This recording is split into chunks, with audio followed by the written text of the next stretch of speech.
ఎగువన ఉన్న ఆర్మిట్టి డ్యాం నుంచి కృష్ణా నదిలో వరద నీరు తరలాడుతుండగా జూరాల ప్రాజెక్టు నుంచి 15 గేట్ల ద్వారా శ్రీశైలం ప్రాజెక్టుకు భారీగా నీరు విడుదలవుతోంది.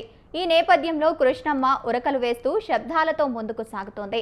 ప్రస్తుతం శ్రీశైలానికి 1 లక్ష క్యూసెక్కుల కంటే ఎక్కువ నీరు ప్రవేశించగా ప్రాజెక్టు దిగువన ఉన్న నాగార్జున సాగర్కు 47,000 క్యూసెక్కుల కంటే అధికంగా నీటిని విడుదల చేస్తున్నారు.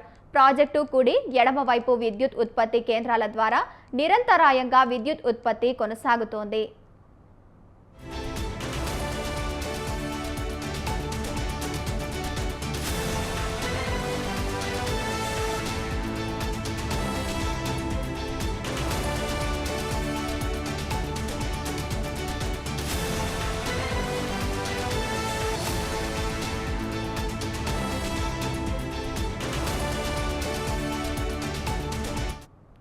శ్రీశైలం ప్రాజెక్టు పూర్తి నిల్వ సామర్థ్యం 885 అడుగులు ఉండగా ప్రస్తుత నీటి మట్టం 881.60 అడుగులకు చేరింది. అధికారులు ఎగువ నుంచి వచ్చే వరద ప్రవాహాన్ని గమనిస్తూ అప్రమత్తంగా ఉన్నారు. మరింత వరద ప్రవాహం పెరిగితే ప్రాజెక్టులో గేట్లను మళ్లీ ఎత్తే అవకాశం ఉందని వారు తెలిపారు. విద్యుత్ ఉత్పత్తి ఇప్పటికీ ఆంధ్రప్రదేశ్కు చెందిన విద్యుత్ కేంద్రాల ద్వారా కొనసాగుతోంది.